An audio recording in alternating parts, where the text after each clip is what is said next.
আবির, আচ্ছা আবির, এনডিসির যে অ্যালামনাই যারা থাকে তাদের একটা বড় অ্যালামনাই আমাদের ক্ষেত্রে আছে।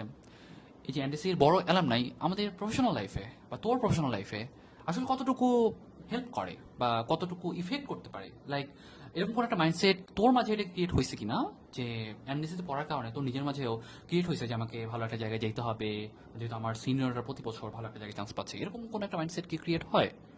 এরকম মাইন্ডসেট আসলে কলেজ থেকেই বিল্ড আপ হয়। কারণ হচ্ছে স্যাররা কন্টিনিউয়াসলি বলে যে প্রতি আমরা যেই 2 বছর থাকি, অ্যাডমিশনে এই রেজাল্ট হয়েছে, একাডেমিকে এই রেজাল্ট হয়েছে, ওনারা আমাদেরকে ইন্সপায়ার করে। কারণ অটোমেটিক আমাদের মধ্যে একটা ইন্সপায়ারেশন চলে আসে। আর বের হওয়ার পর আমরা যেই ভার্সিটিতে যাব বা চাকরি ক্ষেত্রে যাই, সেক্ষেত্রে দেখা যায় যে আমরা যখন বলি যে এই ভাই এনডিসি ছিল, আমি এনডিসি, তখন আসলে একটা ভিতর থেকে একটা কর্ডিয়াল ভাব চলে আসে যে না, আমার এই ছোট ভাই, একে একটু হেল্প করা যায়।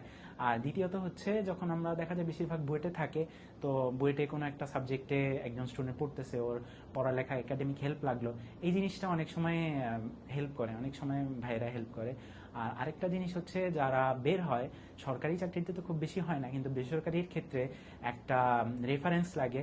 আরেকটা হচ্ছে বিদেশে যাওয়ার ক্ষেত্রে, যারা বিদেশে পড়তে চায়, কোনো ডিগ্রি নিতে চায়, সেক্ষেত্রে বিদেশে যারা অ্যালামনাই আছে ওরা অনেক সময় রেফার করে।